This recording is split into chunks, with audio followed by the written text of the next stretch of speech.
In 1951 Florida, racial tensions were running high as 4 black men were accused of raping a white woman.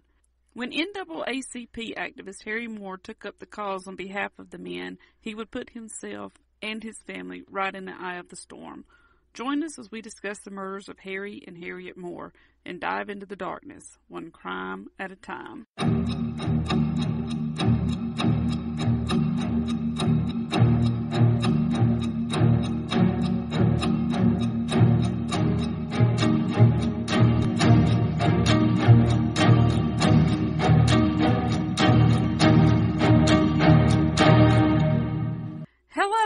And welcome to One Crime at a Time. I'm your host, Shannon. With me, as always, my sister from the same mister, Christina. Hi. How are you? I'm alive. Aren't we all? Thank God we all are. Sorry we missed you guys last week. Oh, gosh. But our mom's been really sick. It has just been... So, it's been kind of hectic. It's been bad. So, not because she's sick. It's just been stressful. Yeah. And which, I mean, it is bad that she's sick. Well, no, I mean, it's bad. Well, I guess what I meant is I'm not blaming her as well. Well, yeah, okay. Yeah, of course not. She can't help it. She couldn't help it, so. But we're back with you guys this week. Hopefully we'll get back to both of our podcasts. And I can get my crap together. And get your shit together, girl. Get it together. I've just been so tired. I'm mentally and physically exhausted. I know the feeling. But anyway, we're going to get there. Speaking of that, before we get started, I need to tell you about Real Sleep. Wow. Segway master. What is sleep? Tell me about what this sleep is. This must be something new. The pandemic has had a tremendous impact on sleep, insomnia, and anxiety. If you're suffering from sleep issues, like half the world is, our sponsor, Real Sleep, has developed the world's first personalized sleep solution customized to you. Now, unlike prescription and over-the-counter sleep aids, their plant-based formula works with your body to get you to sleep faster, help you sleep deeper, and cut down on sleep disturbances. Will it help you wake up the next morning when you do finally go to sleep? Get refreshed. Now, I personally have never been able to sleep through the night, one night in my life ever. Even when I was a kid, I've always dealt with sleepless nights. But now with Real Sleep, I'm falling asleep faster, and I'm sleeping much more than I ever have before. I don't know what the sleep is. We'll have to discuss this more. Now, while sleep is solitary, you know you are not alone, and Real Sleep is here to help. That's why we're teaming up with Real Sleep to give you 20% off your next purchase. Go to the link on our show notes and use the code POD, P-O-D, to see why Real Sleep is the last sleep product you'll ever need. And we're also brought to you, of course, by our awesome subscribers on Patreon. We love you guys. If you would like to help support the show, you can for as little as $1 a month. We have several levels that include access to our exclusive Patreon feed, mini-sodes, merchandise, and commercial-free episodes. Have we even done a mini-sode in, forever? Yeah. Okay. We have. We haven't recorded one in a while, but we've been putting them out because we just recorded some at one time. I'm gonna get there. Yeah, I'm gonna need you to snap out of whatever you're in over there. I am tired. All right. Well, it's time for our weekly review. Yay! Our week. Well, actually, you should read 2 this week because we missed last week. Well, I only have one that I picked up, so sorry. I'm sorry. I tried, guys. It's still only going to be one, no matter how hard you try. This comes from Maxim Pictal. It says, I get it. Well, could you explain it to everyone else? Thank you. You know how we always say that. Well, thank you for getting it. When you hear true crime/comedy when describing a podcast, some may shy away, but these chicks get it right. It never feels like they're making fun of or demeaning the victims. It's clear that Shannon has a true passion for the stories, but humor is how they deal with things. My family is the same way, so I get it. See? Thank you, Maxim. See? We're not as crazy as we thought. We're crazy, but not as crazy. There's people out there just like us. Wow. We should get together and have a crazy convention. We should have a crazy convention for all of our listeners. We should do that. A meet and greet, as they say. We should. Let me know if you guys will be interested in a meet and greet after all this nonsense is over. But actually, you can go back into it now, but only 10 people at a time can come in. So we would only have so 10 that would at a only time be coming. 8 because if we're in there. So that would take like a week. Well, there but probably hey, wouldn't be 10 people that showed up anyway, so we would this be is true. good. So we could just go to dinner and hang out. Hey. Have some drinks. Yeah, why hang not? out. Oh, I went to the winery yesterday and done some wine tasting. Done some wine tasting? What kind of wine tasting did you taste? I done some peach and some blueberry. And that sounds way too sweet for me. No, it's really not. Sounds way too sweet. And I done some hot Lana, which is the one made with the jalapeno peppers. Mm-hmm. And so many more. And they were so good.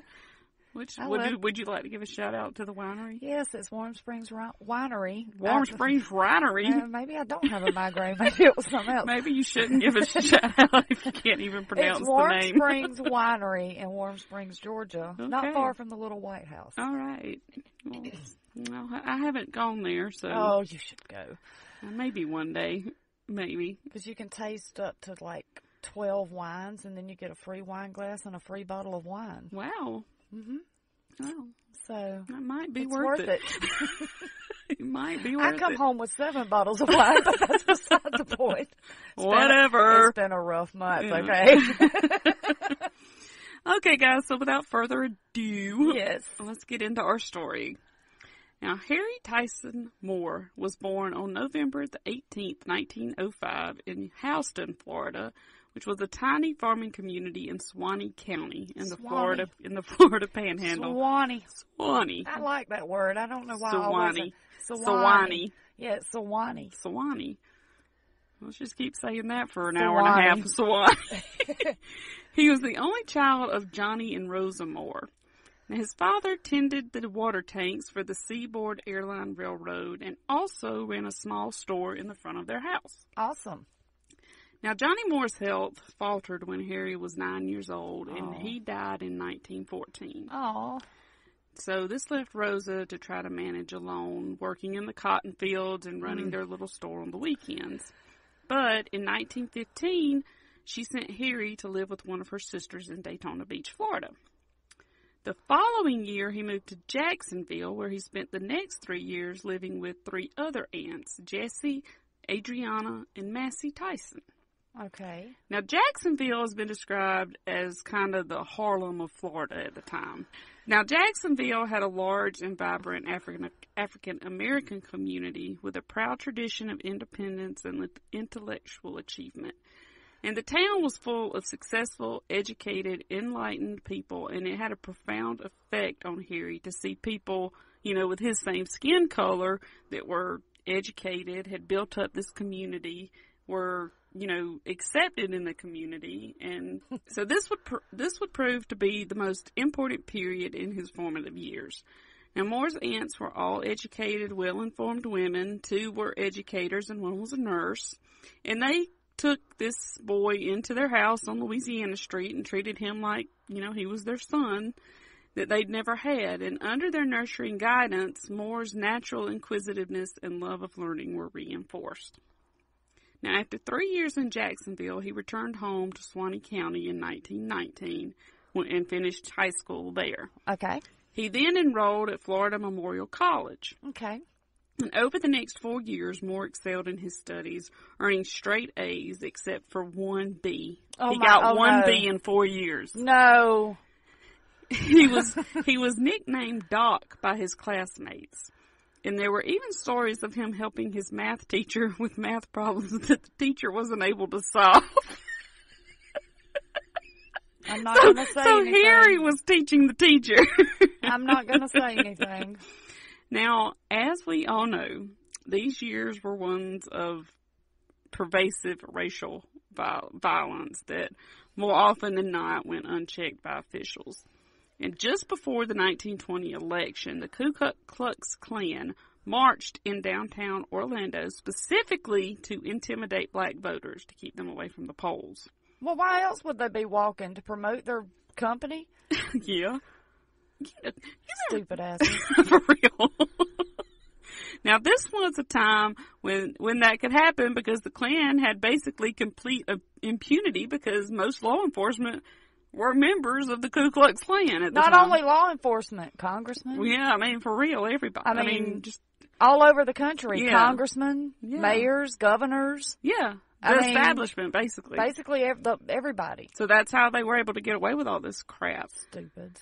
So it's not like there was anyone that was going to stop them from intimidation, from all the stuff they were doing. Now, when a man named July Perry came to Orlando... July? Yes. That's a name in Lonesome Dove. Yes, it is.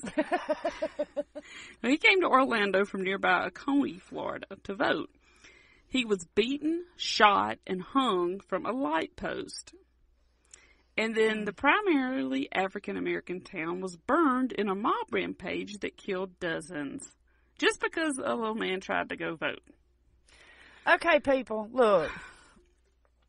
I mean, I don't know, it's ridiculous. For decades after, Oconee had no black residents and was known as a sundown town. Which, if you don't know what that means that you didn't want to be on the street. If you were black, you didn't want to be out after sundown. You don't want to be out after sundown no matter who you were. Now, today, the city of 46,000 is 21% African American. So, I guess it's changed some down there. Hopefully. I can't say totally, No comment. But apparently it has some. I'm pleading the fifth. For real.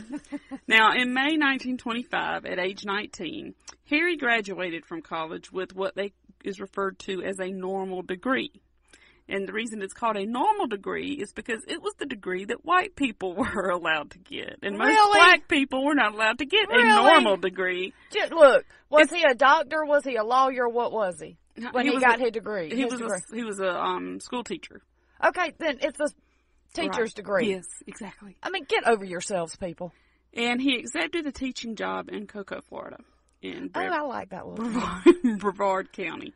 Now, after graduating, he began teaching 4th grade at Coco's only... I don't know why I have trouble saying Cocoa. Cocoa. He began teaching 4th grade at Coco's only black elementary school. During his first year in Brevard County, he met an attractive older woman. Oh, he likes them older women. Yeah. Well, I mean, she was older women make beautiful lovers. That's what they say. No, she was 23 and he was 20, so it wasn't like she was much older. Oh, okay. Well, that you know, I'm sorry, but I just don't play into all of that. Yeah, so anyway, she was named Harriet Sims, and she had taught school herself, but at the time that they met, she was selling insurance for the Atlanta Life Insurance Company. How do you go from teaching to selling insurance? I guess I really need to know, because can you make more money at it? I bet she probably was making more money selling insurance than school teaching. Hey, I need somebody help me out here. Yeah, I mean, I can almost promise you she was. Now, Harry Moore and Harriet Sims married on December the 25th, 1926. Christmas. Yep, and moved into the Sims family home the following fall. Yay. Her family lived in Bims, Florida, which is a small citrus town outside Titusville. Oh, y'all got some oranges? Mm-hmm. That's what orange groves are. Now, the newlyweds moved in with Harriet's parents while they built their own house on an adjoining acre of land. Would you like for me to read this for you? I guess I'm having trouble pronouncing. Words are hard. Words are hard. Words are hard. Words hate me. In 1927, Harry was promoted to the position of principal at the local Titusville Colored School. Harry. Now, of course, the city's school system was racially segregated, like many in the country at the time. Oh, my God. And while Harry taught... We're all going to hell. Yeah. While Harry taught the school's 9th grade, he also supervised a team of 6 other teachers at the school. He taught 9th grade? God bless you. For real. God bless you. I'm sure he handled them. Now, the school was closed early his first year by the local school board just 6 months into the year as part of the local school system's systematic discrimination against black children. They didn't think that black children deserved more education than white children. But yet the first black school opened in 1834 in Savannah, Georgia, because it was okay back then for them to have an education. No, it but really wasn't. I mean, but not it was in not the okay. Early 1900s? It was not okay then, and, I mean, it should have been okay, but it wasn't okay. I mean, so they closed this school 6 months into the school year because at that time, a lot of kids, white kids, didn't even go to school 6 months out of the year. So they're like, well, we can't have black children going to school more than white children. Now, it was obvious they were trying to keep black kids from getting an education by closing the school. In March 1928, their eldest daughter, Anna Rosalie, who was nicknamed Peaches, she was born. Was she born in Georgia? No, Florida. You actually know that most peaches come from South Carolina. Yes, this is true. Georgia, you lie. You lie, Georgia. You lie. You lie to people. You lie to everybody. You do. You're Call not yourself the peach state. When in fact, you are not the peach state. What are you, really? We're just here. Now, we're just Georgia. We have a lot of songs written about us, so. That's how we became famous. We should be the song The state. song state. The song state. Mm-hmm. Okay, anyway. That same year, they moved into their own house on the acre of land that was given to them by Harriet's parents. And when Peaches was 6 months old, Harriet returned to teaching at the Mims Colored School. Now, on September 30th, 1930, their second daughter, Juanita Evangeline, was born. Okay. And his civic activism flowed into his love of education. Harry would bring his own materials and educate his students about black history, because, of course, it wasn't in any of the school books issued by the government. And what he also did was he would bring in ballots and teach his students how to vote. He taught his students the importance of picking candidates and making a decision on who to vote for and to look for people who took your interests seriously. And in 1933, a cousin of Harriet's received some literature in the mail from the National Association for the Advancement of Colored People, which, of course, is also known as the NAACP. Now, this man, upon getting this literature, was scared to death that just being in possession of these materials and associated with the NAACP was enough to get him killed. So he decided that he wanted to get rid of it. Well, but instead of throwing it away, he gave it to Harry, who, it is said, looked up at the man after reading the material and said, quote, "This is just what I've been waiting for," unquote. In 1934, Moore joined the NAACP. One of Moore's goals was to bring everyone to an equal level, especially when it came to education. He wasn't trying to make some people better than other people. He just wanted everybody to be equal. Well, yeah. Now, he wanted equal education for all people, and in 1937, in conjunction with the All-Black Florida State Teachers Association, and backed by NAACP attorney Thurgood Marshall, who would go on to become a Supreme Court justice. Yes. Moore filed the first lawsuit in the Deep South that its goal was to equalize black and white teachers' salaries. At the time, black teachers made about half what their white counterparts made. So, yeah, I'm pretty sure that Harriet made more money selling insurance. Yeah. Now, his good friend John Gilbert, the principal of Cocoa Junior High School, he volunteered to be the plaintiff in the case. And the lawsuit was defeated in both the Circuit Court and the Florida Supreme Court. Now, even though the suit was unsuccessful, it was still important because what it did was spawn dozens of other federal lawsuits in Florida that eventually led to equalized salaries. So this just kind of jump-started the movement. Right. So it was important for that reason, even though it didn't succeed. Now, by 1941, NAACP work had become Moore's driving obsession. And in 1941, he organized the Florida State Conference of the NAACP. So okay. It's the first branch of the NAACP officially in Florida. And he soon became its unpaid executive secretary. He began churning out letters, circulars that protested unequal salaries, segregated schools, and the disenfranchisement of black voters. In 1943, he moved into an even more dangerous area, lynchings. Now, by 1930, white mobs and the Klan had lynched 4,000 black people nationwide, with most of them being in the Deep South, and many with law enforcement complicity, because like we said earlier, a lot of law enforcement were members of the Klan. Yes, I detest the Klan. I detest We called racism. the law on the Klan one time. Yes, You we remember did that? call the law on. We actually saw the Klan having a meeting out in And a the big field. ring of fire. And a big ring of fire. They were burning the cross. Of course, we called the police, but of course, I'm They sure. did. I don't sure know if that they went there out were there or police not. officers that were out there doing it, so it probably didn't do any good. Now, Florida had more lynchings per capita than any other southern state. And he went in full force against this. He was actually doing his own investigations into these lynchings because, of course, nobody in law enforcement was investigating them. He was going to the sites where the lynchings occurred. He was interviewing surviving family members, taking sworn affidavits, writing letters to the governor accusing white sheriffs of being implicated in these murders or covering up the murders, and he just kept pushing and pushing and pushing it. Yeah. Now, Willie James Howard, he was a 15-year-old African-American living in Live Oak, Florida in Suwannee County. Suwannee. He had a job at the Van Priest dime store, and for Christmas that year, he gave cards to all of his co-workers. Christmas cards. Oh, that's sweet. Right? That's so sweet. Now, one of those co-workers was Cynthia Goff.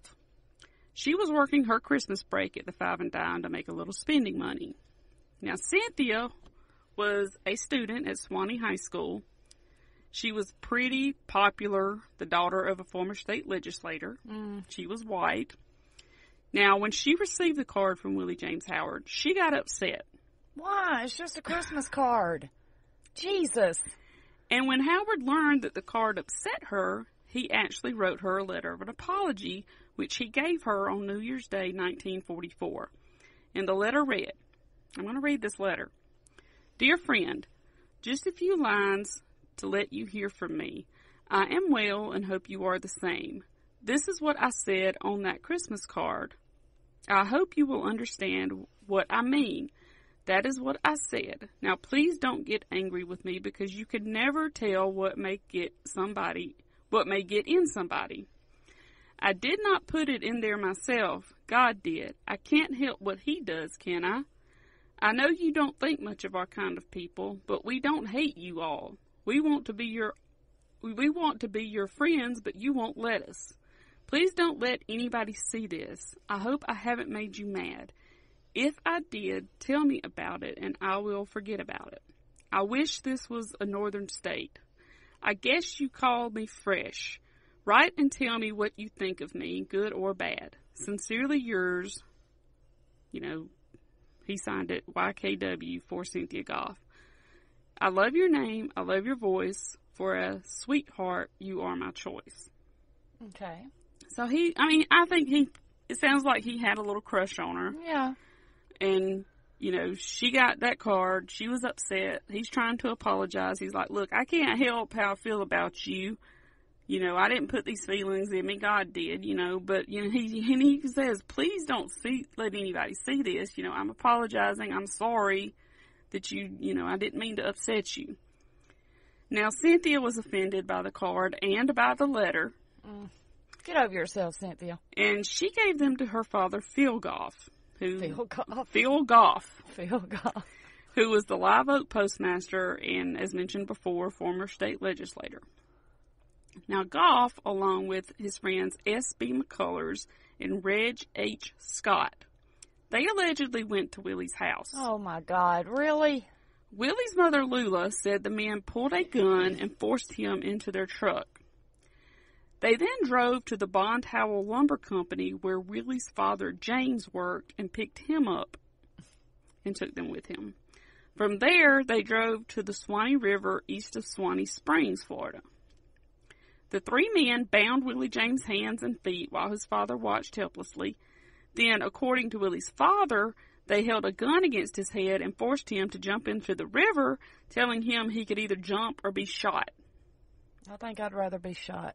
So, well, I guess he would rather jump because that's what he did.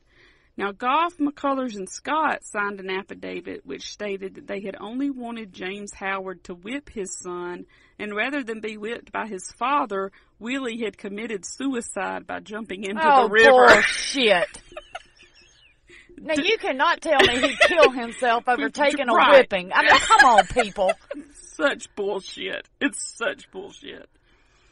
Now, Goff and his friends said, I just have to say this. I hope all of the people who are involved in harming these people, I hope they're burning in hell. I hope they burn in hell. They're burning in hell.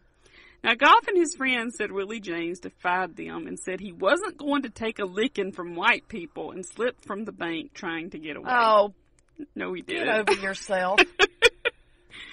Now, the next day, a black undertaker retrieved the body from Swanee River.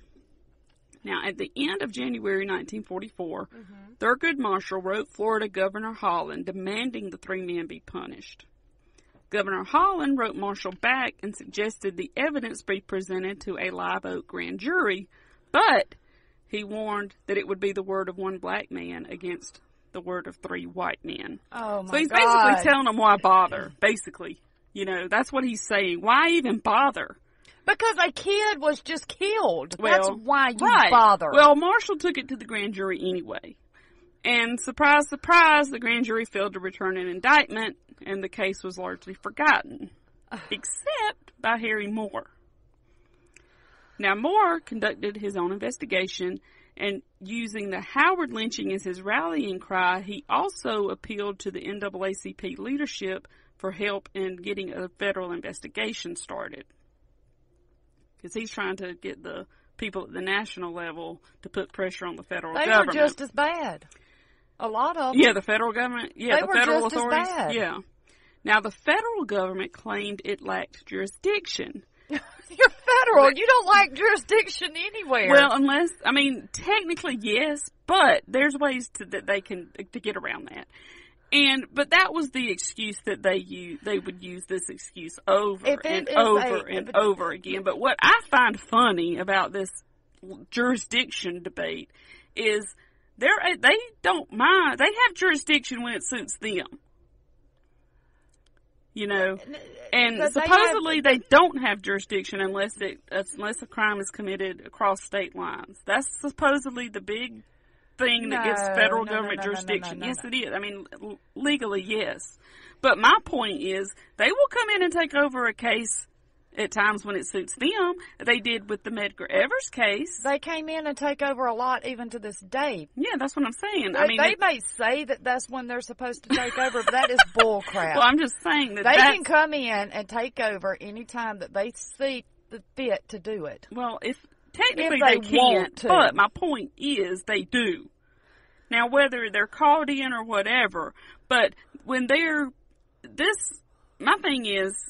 Okay, but wouldn't they have been called in then if someone... No, because the local law enforcement wasn't going to call them in because local law enforcement was complicit in the whole thing.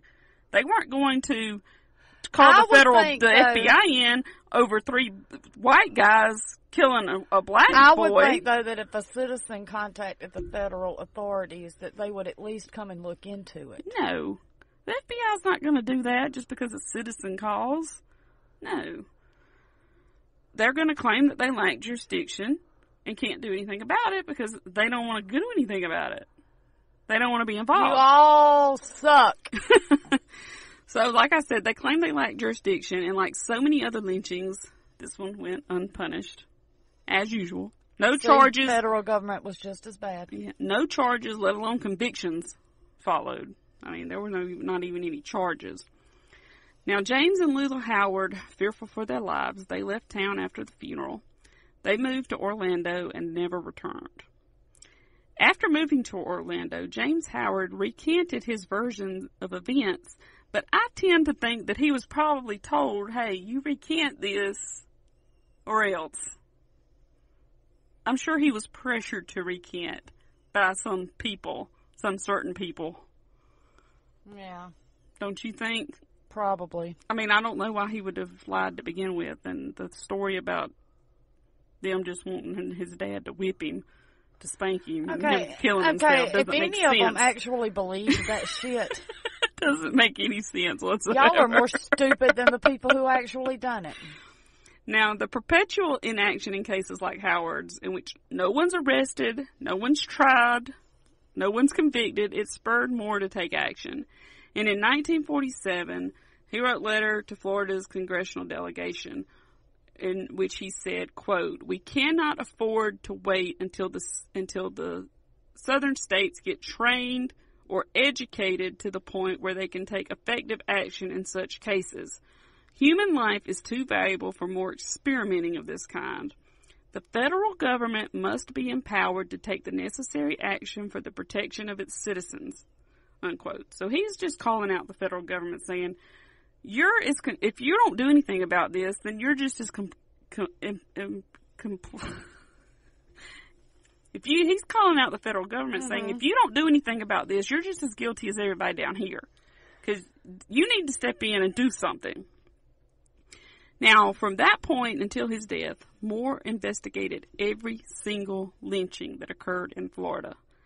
At first, his protests were confined to letters to the governor, but he quickly threw himself directly into the lynching cases. Like I said earlier, taking sworn affidavits from the victim's family and investigating them on his own. But he investigated every single one that took place in the state of Florida. Okay. Now, in 1944, Thurgood Marshall won a major victory in the landmark case Smith versus Allwright, in which the U.S. Supreme Court ruled that the Lily White Democratic Party primary was unconstitutional. And if you don't know what that was, it was called Lily White because at that time only white people were allowed to vote in the primaries. Mm-hmm. And black people could vote, but only in the general election. Yeah. Which is crap because it's not like these white folks were going to pick a candidate that would look out for the interest of black people. Yeah, no, so, because there weren't any. Right, so that's why, they weren't going to have somebody up there in the primaries that would actually win. Yeah. That had any interest for the black people because the black people weren't allowed to vote anyway. So what do they care? They're not going to care what the black people have to say because they can't vote for them anyway. Right. So how do you fix that? Well, you get more black voters voting until the black votes are so many in number that the candidates will have to take that into consideration. When they get to voting, and then these white candidates are like, well, I might not win if I don't get the black vote. That's what they're trying to do. Yeah. So, Moore immediately organized the Progressive Voters League, and in the next 6 years, due primarily to his leadership, over 116,000 black voters were registered by the Florida Democratic Party. This represented 31% of all eligible black voters in the state, and that figure was 51% higher than any other southern state. So he's really, doing something down there. He's out there getting this done. But this was Central Florida, where, like a lot of places, there was a lot of Klan activity. Mm-hmm. A lot. There was a lot in Florida. Yeah. A lot. There were Klansmen who had, like we said, positions in government, so they controlled the institutions that were built to protect citizens as long as they were white. Yep. Now, people were openly being intimidated and kept away from the polls, threatened with death, beatings, whatever it took. Now, Harry Moore's constant barrage of letters finally got Governor Millard Caldwell's attention, and he had his executive secretary write a county commissioner in Harry Moore's district for, quote, the lowdown on Harry. He wanted the lowdown on Harry, and this letter was sent in March of 1946. The next month, he received a reply from the commissioner. He told him, quote, "He's a Negro school teacher at the present time, and I am informed that he will not be employed after his school term ends. He's a troublemaker and a Negro organizer." So, as conveniently predicted by the county commissioner, in June of 1946, as a reward for his political activism and trying to make things better, he and Harriet were both fired from their teaching jobs. Okay. Now, realizing that he would be blacklisted from teaching, Moore took a bold step, and he became the first full-time paid executive secretary of a state conference for the NAACP. Okay. First one ever. Now, his daughter, Evangeline, remembers that the family hardly ever spent a Sunday at home because they would visit nearby towns trying to develop new NAACP chapters. She also said, quote, "I can remember being very frightened when we went to the meetings and came back at night because oftentimes there would be cars that would follow us either out of the city limits or sometimes out of the county limits." So what Harry Moore was doing was dangerous. Well, yeah. There's no doubt about that. He was pissing people off because he's getting all these black people to rise up and stand up and say, you know, we're going to be heard, we're going to vote whether you like it or not. Right. So some have said that they called what he was doing, it was essentially committing suicide by putting himself out there. Because to be a black activist in the 1940s in the South, there was more than a probable chance that you would end up dying for that cause. But it wasn't just in the South. No, I'm just saying, but it was more than probable that you would if you were down here and you were doing that. You were writing your own death certificate, basically. But Harry Moore seemed to be perfectly fine with that. He cared more about the cause than the risk. And during his first 2 years, he built the Florida NAACP. Oh, wait, I said it right. You said it right. She's had this thing about the NCAA, and I know, she wants the NCAA to step in and take care of this. That's what it is. So, he built the Florida NAACP to a peak of over 10,000 members in 63 branches. And in January 1949, however, the NAACP national office decided to double the annual dues from $1 to $2. And this caused membership to plummet all over the country. Because what you're essentially doing is you're disenfranchising the poorer black people. Mm-hmm. Because you're doubling what they're and $2 going to pay you. Was a lot of money back then, and they only made half the salary of what normal. I mean, everybody. So that led, like I said, to membership plummeting all over the country. Florida followed suit, dropping to 3,000 members in the next year. So they went from 10,000 to 3,000 because Florida was a poor state. You had a lot of poor people in Florida. Now, Moore and the national office, they began their disagreements began to increase over his political activities, over his full-time status. But what the main issue is the head of the NAACP at the time was a man named Walter White. That was his name. Mm-hmm. And his philosophy on dealing with the voting situation was, yes, he wanted to get black people registered to vote. But he wanted it to be where they weren't pressuring them to register as a Democrat or a Republican. They wanted just them as long to as they registered, okay? They wanted them to be able to even choose. Though at the time, I mean, it was fine. That would work up north. Yes. But what he didn't understand was in the South at the time, it was mainly Democrat, right? Mm-hmm. Yep. Okay, so what Harry Moore wanted was for the black voters to register as Democrat. Because what he wanted to do, because there were so many registered Democrats, he thought that the best way to get representation for black people was to have them voting for the Democratic Party, to turn that party away from what we would call the Southern Democrat, where, you know, the Democrats at that time in the South were pretty much the Klan members, you know, people that were racist, basically. It was full of racists at the time. So Harry, and I don't think that at a national level that people understood the dynamic in the South. They should have, because it was primarily the Democratic Party back then everywhere that was but it was racist. A lot in the South. It was a lot in the South. I'm not saying that, but it was primarily the Democratic Party everywhere that was like in the Klan and all that. Well, if you were in the Klan at the time, you were a Democrat. Yes. That's what I was trying to say. Yes.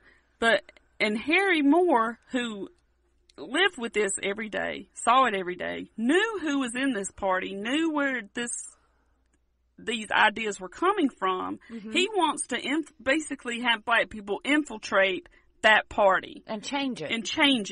Which I think was probably the best strategy for the South. It was the best strategy anywhere. Yes, but I don't think at a national level they understood that. No, because it wasn't as prevalent up there as it was down here. No, it wasn't, but... And so there was a lot of tension between the national level NAACP and Harry Moore. Yeah. And he was eventually kicked out of the NAACP because the way they did it was they came in and they blamed him for this huge drop in membership in Florida.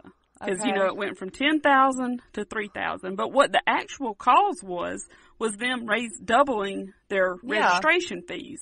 But they saw this as a way to get him out because they didn't agree with him pressuring the black voters to register Democrat. And they didn't want to offend anybody that might write them a check, basically.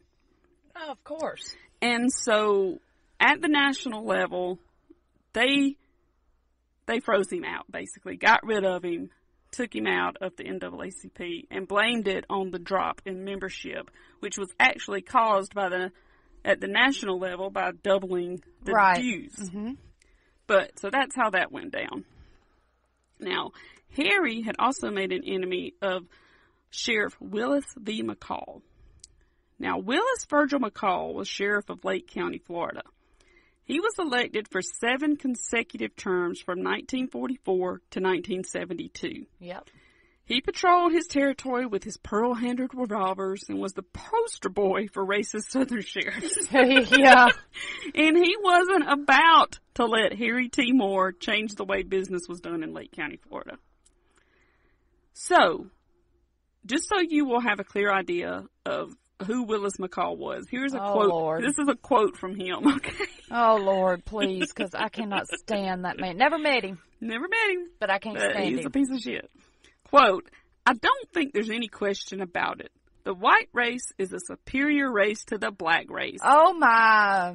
In their native country, they're still eating each other. They never ate each other. Real. We don't do that. So there's don't we unquote. In certain ways? Yes. In certain ways, don't we? Yeah. We maybe not like ingesting, but right. So there's the piece of shit we're dealing with here, okay? That son of a bitch. Now, Willis V. McCall believed the black condition was something that was going to be dictated and should be dictated by white people, and that whites... Black condition? Yes. Because let me go on. And that whites would take care of blacks over time if blacks just stayed in their place. This was what he thought.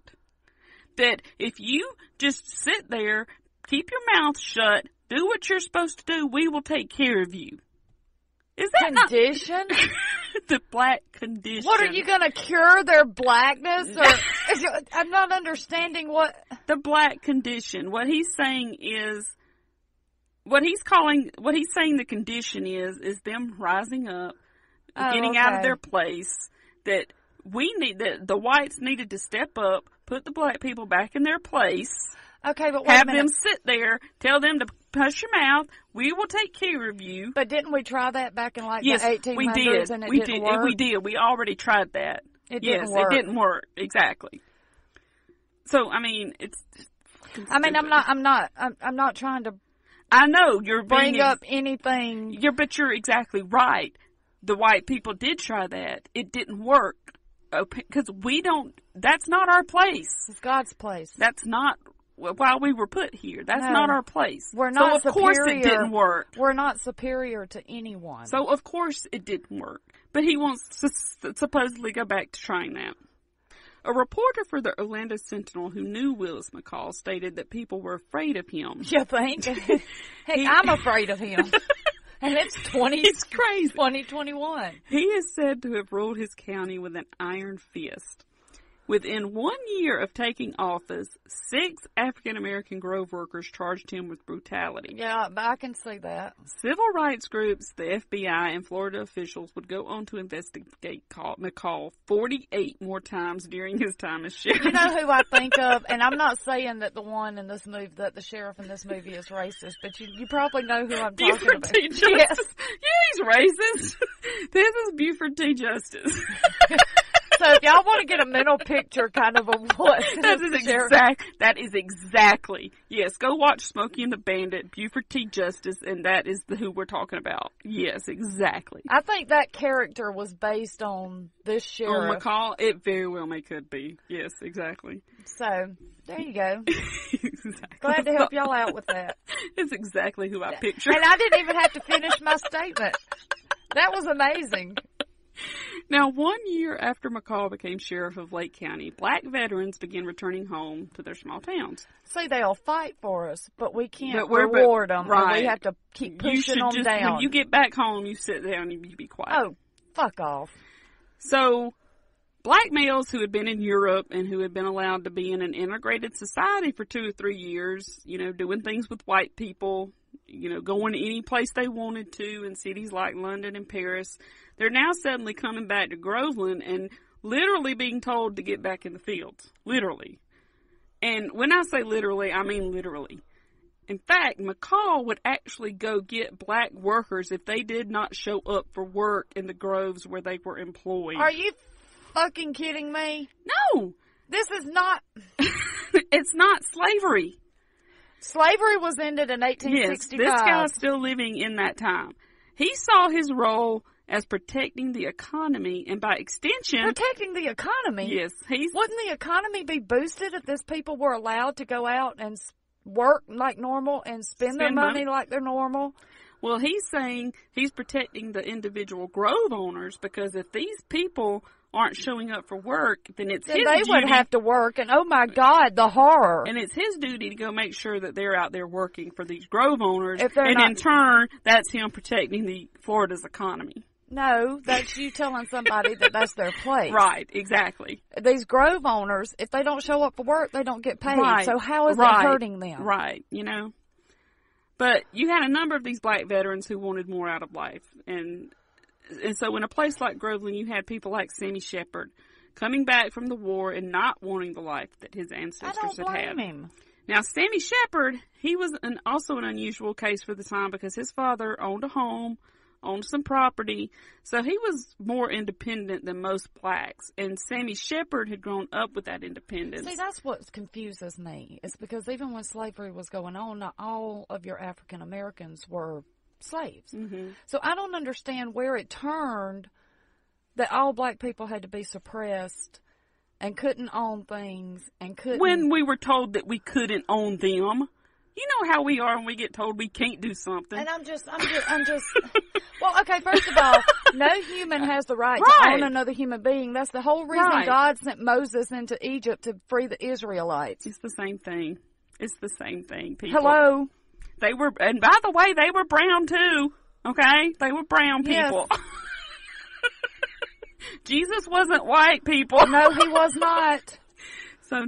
Now, just he getting was up from the Middle East. On my soapbox. Well, he was from the Middle East because that's where Jerusalem was. Yes. He was not white. He was not from America. He was not from England. He never left the Middle East and Jerusalem and Bethlehem. That's where he was. I just want to... Glad we got that cleared up. All you people out there, thinking that. Calm down. Calm down. Well, we probably just lost so many listeners, but I don't care. And it may have been this independence that put Sammy Shepard in the line of fire of Willis McCall. And the events that followed would change the life of everyone involved, including Harry Moore. Dun, dun, dun, dun. Dun, dun, dun. You know what? What? Pause for a minute. Okay. We may have lost listeners, but I don't care because something like that needs to be said. Heck yeah, it needs to be said. Okay. I don't think we lost listeners. We have our listeners. They may cut this episode off. Yeah, that's fine. I don't really care. Anyway, here we go. It's been more than half of a century, and yet to this day, no one really knows what happened for sure. Well, that's probably because it wasn't investigated. It wasn't written down. Nobody cared. No evidence was saved. Nothing. Now, what we do know is that on July 16th of 1949, Norma Paget, a 17-year-old married white woman in Groveland, Florida, and her husband had been having marriage difficulties. Well, they had married very young. They had gotten together that night to go to a dance, I guess, to try to make up. Now, her story is that they were coming back from the dance and had car trouble. She said that 4 black men stopped to help them. Mm-hmm. They then turned violent, overpowered her husband, and attacked and raped her. Why would they turn violent if they stopped to help I you? don't know. Now, Lake County deputies arrested Sammy Shepard, who was 22, Walter Irvin, 22, and Charles Greenlee, 16.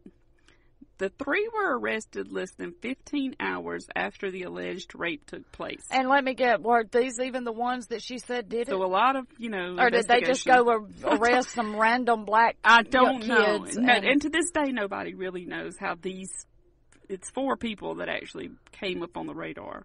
A 4th suspect, Ernest Thomas, fled the county and avoided arrest, but a sheriff's posse caught up with him 10 days later. They shot and killed him about 200 miles northwest of Lake County in Madison County. A coroner's inquest was unable to determine who exactly killed Thomas, as he was shot about 400 times. Okay, really? One would have sufficed. Right. 400 times. 400. That's the taxpayers' ammunition that y'all are shooting into this poor guy. Well, this was a posse, so it was individuals gathered by the sheriff. Stupid asses.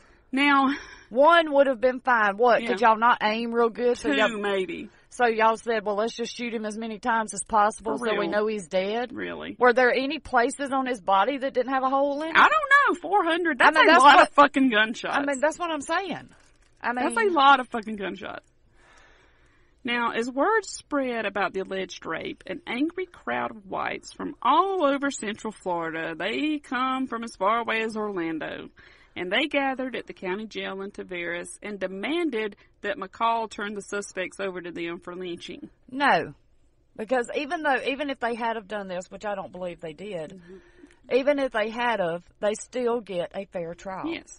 Now, to his credit, I will say, McCall had hidden Shepard and Irvin in the basement of his home. He didn't have them at the jail. What was he doing to them down there? I don't know. We may not. They may have been better off in the jail. Yeah. And he transferred them to Rayford State Prison for their safety. Now, empty-handed, the mob headed toward Groveland, where 2 of the suspects and their families lived.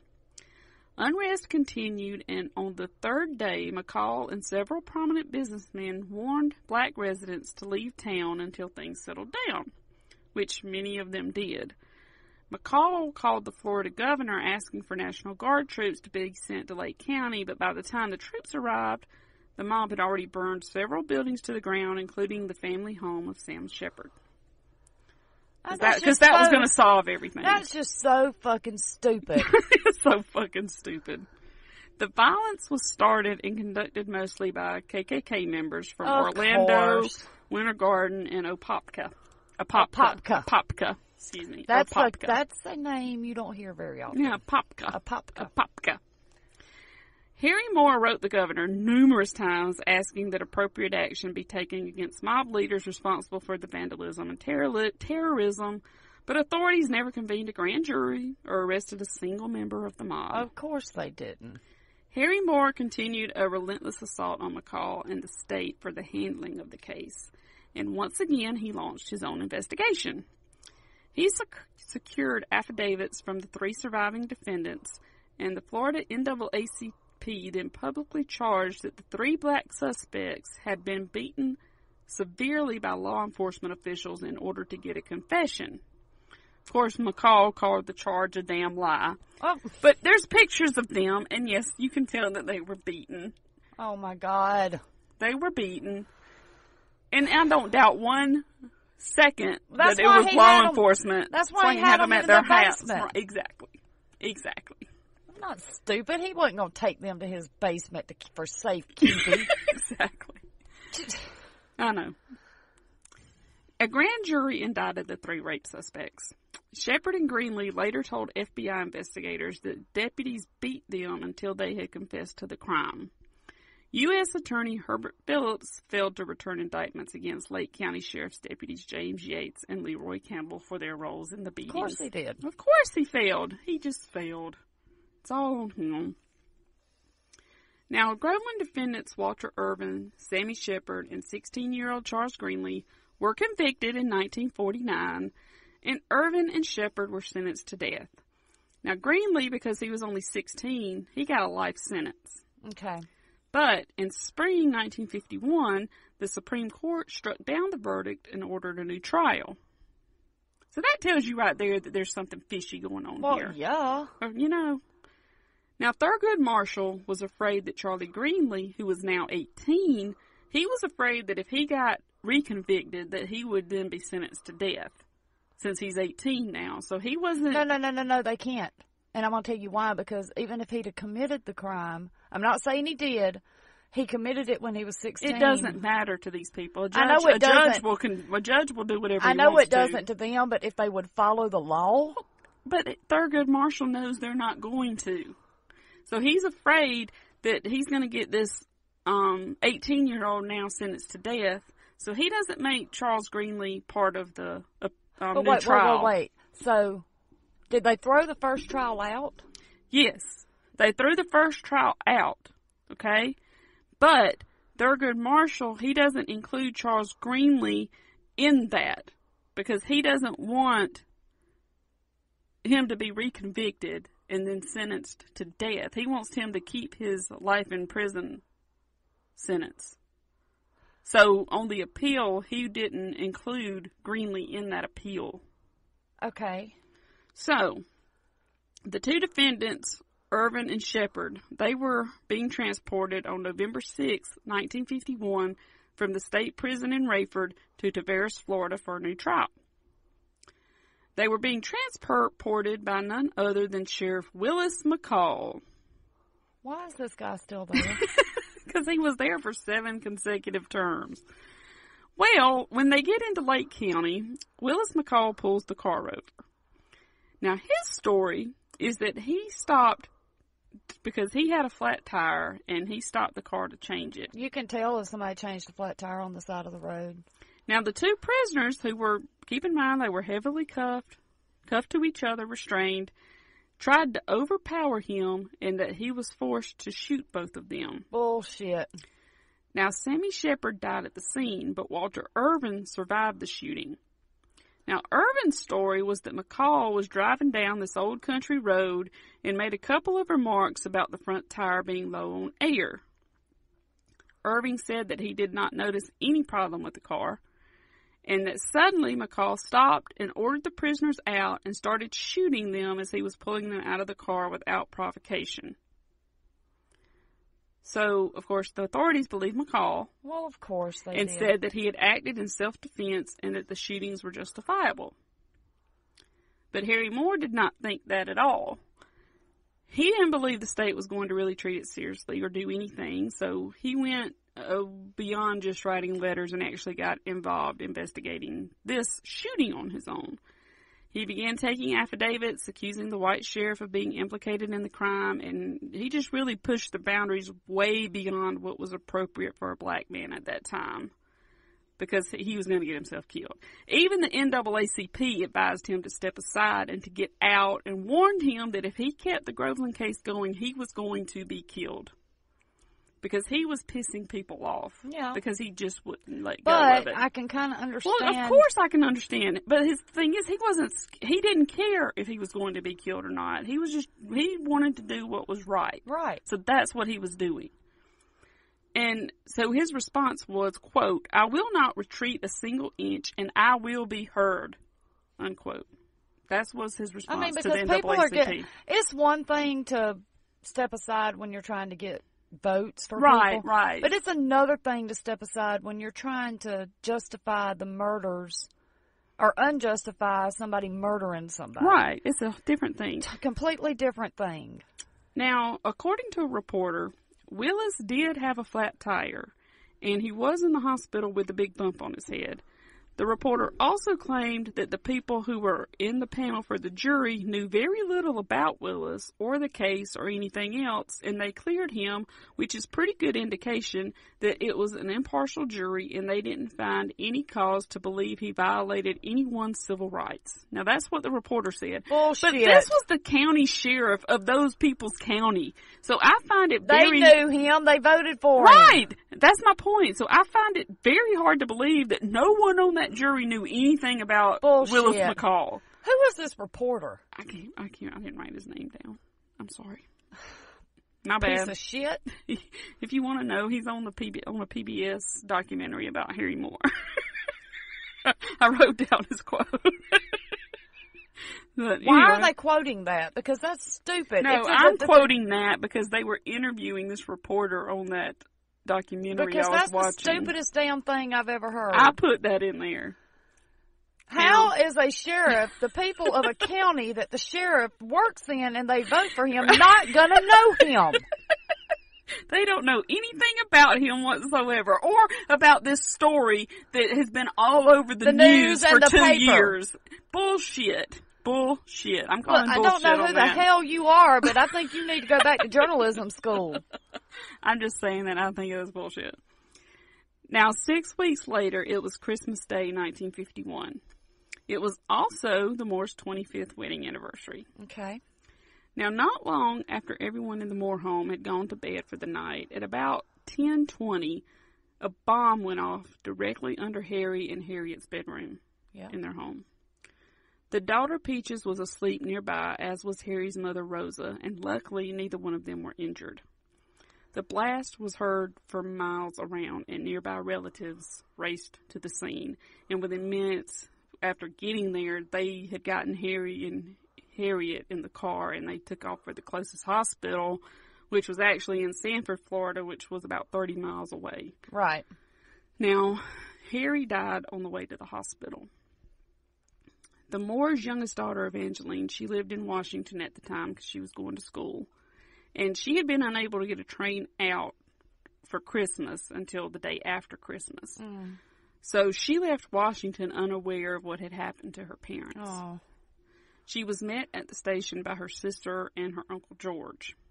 And when they got in the car, she starts asking, where's Mom and Dad? And nobody would say anything. And finally, her uncle turned around and said, well, your house was bombed last night, and your dad's dead, and your mom's in the hospital. Now, Harriet Moore would die in the hospital 9 days after the bombing. Mm. Fred Gordon was the first FBI agent on the scene, and from the first day, they felt the Klan was behind the bombing. You think? What was your first clue? That's some high quality investigation. Wow. In the months leading up to the Moore bombing, the Florida Klan, they were feeling cocky. That's because they had just gotten away with like 6 murders. They bombed buildings, burned crosses, and beat up blacks, all, of course, without reprisal. 12 bombings had occurred in Florida during the last 6 months in 1951. But yet the FBI did not come in until someone had died. Right. Maybe if somebody had stepped in prior, they would still be alive. Now, the FBI found that the bomb had been made with dynamite. And the first big break in the case came a week after the bombing when a local black man reported 2 white men had been asking where the rich Professor Moore lived. Now, 4 other witnesses identified the 2 men as Earl J. Brooklyn and Tillman H. Curly Belvin. His nickname was Curly. Yeah, they're the Klan. Exactly. I can't believe a Southern man named Brooklyn? They're the Klan. Now, Earl Brooklyn was a Klansman with a reputation for being exceedingly violent and described as a renegade after being expelled from a clavern of the KKK in Georgia for engaging in unsanctioned acts of violence. Even Georgia expelled him. So this son of a bitch was so bad that Georgia couldn't. The Klan kicked him out. See, what the hell? That's pretty bad. That's fucking bad. Now, if you're so bad that a terrorist group kicks you out of their group. Real. Now, Curly Belvin, he was also reported to be a violent member of the Klan. There were also reports that Brooklyn had been in a Klan meeting with a hand-drawn floor plan of Harry Moore's house, showing it around and asking for Klan members to help him, quote, do a job. So all signs pointed to Brooklyn and Belvin as likely suspects, but family members of the two provided alibis for both of the men. Oh, no. And fellow Klansmen refused to cooperate with the FBI. Big shocker. Even though they had been kicked out of the Klan. Yeah. Well, now they weren't kicked out of he was still in the Klan in Florida. Oh, that's right. He was kicked out of Georgia. Now, Belvin died of cancer 8 months after the murders, and Brooklyn died of a heart attack on December the 25th, 1952, exactly 1 year to the day after the bombing. Poetic justice. Karma's a bitch. Yeah, so that investigation went cold. A second investigation that was a joint investigation by the Brevard County Sheriff's Office and the Brevard County State Attorney's Office in 1978. So they didn't do anything again till 1978. They developed another suspect. Joseph Neville Cox was a bookkeeper for an Orlando tractor company. Cox was another Klansman and had been implicated in the bombing by a fellow Klansman, Edward L. Spivey. Now, Spivey implicated Cox in a deathbed confession while he was suffered in the late stages of cancer in 1978. So he's on his deathbed dying of cancer, and he says, hey, this guy Cox did this. The FBI interviewed Cox twice, and in the second interview, he seemed really nervous and repeatedly asked the agent if the evidence they had against him would hold up in court. That doesn't seem suspicious at all, right? No, not at all. Now, the next day, for reasons unknown, Cox committed suicide the day after being interviewed by the FBI. No, not suspicious at all. No, nothing to see here, people. But they do realize that they're still they got to meet God. Yeah. So you're not off the hook. I guess they just wanted rather get it over with. Sooner the better. According to investigators, they had nothing that led them to believe that Cox was at the scene of the bombing that night. Nothing. Not even Spivey saying, hey, he did it, and him the house blowing up. Him committing suicide the day after being interrogated. The house blowing up, people dying. Nobody was at that house. What are you talking about? Well, they're just saying that they didn't have anything showing that Cox was there. Well, he may not have been. Well, he may not have been there, and he may have just made the bomb. I mean, who knows? Or I don't know. But and whoever did it may not have even been there that night. I don't know. That bomb could have been sitting there for weeks. Yeah. Now, a third investigation took place in 1991 by the Florida Department of Law Enforcement. Nothing came of that. In 2004, a fourth investigation was commenced by the Florida Attorney General's Office of Civil Rights. Again, nothing was done there. In 2008, the FBI again investigated the Moore homicides as part of the Department of Justice's Cold Case Initiative. The Bureau tried one last-ditch effort to get someone to talk by indicting 7 Klan members, hoping that the pressure of being indicted would make somebody say something.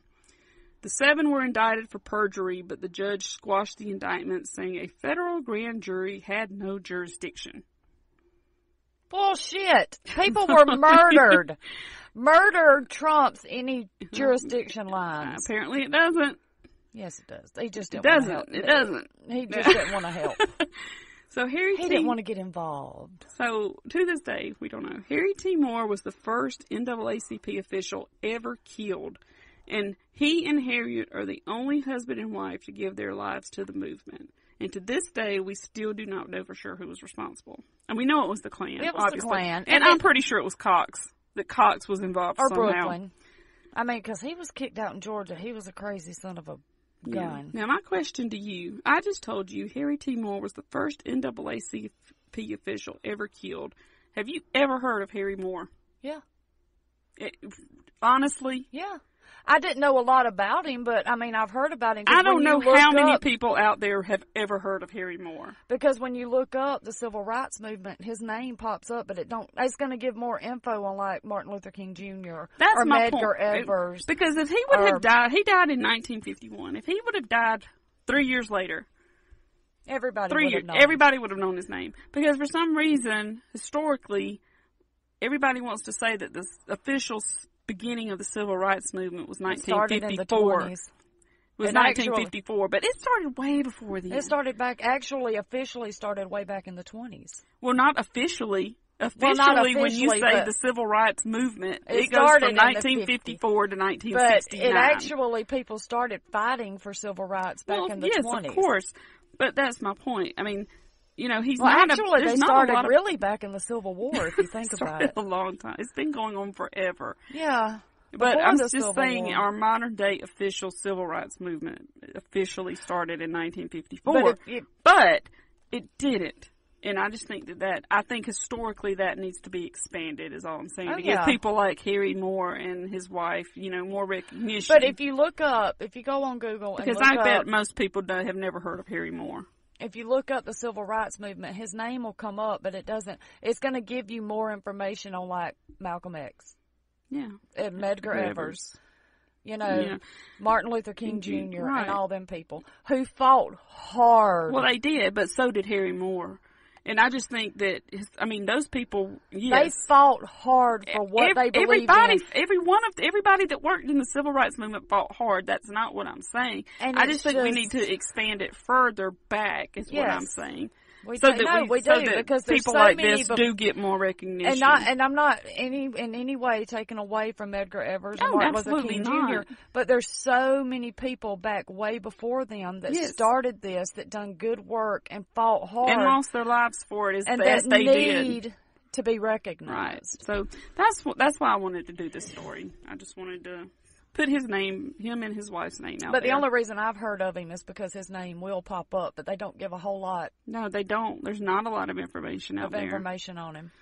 So, sources for this article: The Unsolved Murder of Civil Rights Activist Harry Moore, by Francine Unuma, I think it's how you say Unuma. The Smithsonian Magazine. The Murder of Harriet and Harry Moore in Florida, from the Zen Education Project. The Legacy of Harry T. Moore on PBS.org and PBS TV. So, he tried, and he did a lot of good things, and I think he was treated very unfairly in the annals, in his life, and then afterwards. Oh yeah. A lot of them were. So, I just wanted to get his name out there. So everybody, please go look up, because I didn't go over everything about him. But go look him up. So it's time for our Crafty Criminal of the Week. And this one is kind of, I guess, an homage to our last episode, The Lamb Funeral Home. Okay. This is called The Lowest High There Is. Oh. For a trio of drug thieves, it was their lucky day. They broke into a home in, of course, Silver Springs, Florida, and discovered 3 jars of cocaine. Oh, what? 3 jars of cocaine. God. So they took it home and snorted the shit out of that stuff. Dumbasses. That's when they discovered that the jars weren't cocaine. Oh, my God. They were actually urns, and that they had snorted the cremains of the victim's husband and 2 dogs. Dumbasses. Don't do drugs, kids. This is what it does to your brain. Don't do drugs. Crack is whack. Crack is whack. I had to. Crack is whack. That's what it'll do to you. So, it'll whack you out. Don't go sniffing stuff you just find sitting around in jars in other people's homes. Nobody is going to have 3 jars of cocaine in their house. Think about that.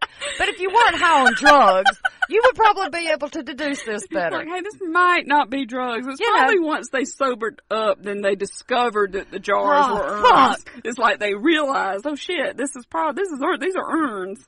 So, they were watching the news, and some poor little old lady in Florida's on there, and they took my husband and my dogs, and they realized, oh shit, we snorted them. So, anyway. Good times. Could you imagine them sitting there like Beavis and Butthead? That's exactly what I picture them as, dumbasses. So, like I said, again, please know. You snorted Kitty. You bastard. Like we said, our crafty criminals are not crafty. And can barely be called criminals. Well, now that actually was a criminal act. They actually stole a body. They did steal it. They just did, you know, they're just and they not very can't good at it. They can't give it back. Yeah. That's the sad part. Nope, they can't. They cannot give the whole body back. No. Because they snipped it. They snorted it. So I guess, yeah. You know, wow. Win some, lose some. That's all I'm going to say. That's where I'm going to end on that. I hope it made them sick. So too. I hope they, were in the hospital with pneumonia for, months. Pneumonia? Why would that give you pneumonia? Because you're snorting it into your lungs. Oh, okay. I don't know. Now, don't forget you can check out our Patreon page at patreon.com/onecrimepod. Our mini-so for May is out. It's the murder for hire of race car driver Mickey Thompson and his wife Trudy, so you can check that out if you wish. You can also check out our merch at t.public/onecrimepod. We'll have, of course, a link to all that stuff in the description for this episode, so just hit a couple of buttons and you're there. Remember, you can email us at onecrimeatatime@gmail.com. You can follow us on Twitter, Instagram, and Facebook. We are at One Crime Pod on all of those. The biggest thing you can do to help us out is go rate us and write us a review on our podcast. So she can read one a week. Yes, so I can read one a week. She's only going to read one, even if we skip a week. It doesn't matter. It does not matter. It's one per episode. You all know the rules. We don't need to keep going over them. Yeah, they know the rules. But you know the rules. Sometimes are stupid. You know the rule. It's my rule. I'm in charge. So excuse me? I'm in charge of reading the stuff, so that's how it's going to be. That sounds a little better. All right, guys. Just want to thank you for tuning in this week, and hopefully we'll be back with you next week with a new episode. And I promise, not this week, but next week, we're coming back with our other podcast. Oh, Out in Sticks. I do apologize for just not being there. Go get caught up on that one, because we'll be back with it. We're coming back. Yeah. So until next week, guys, remember to only dive into one crime at a time. Yay. Bye.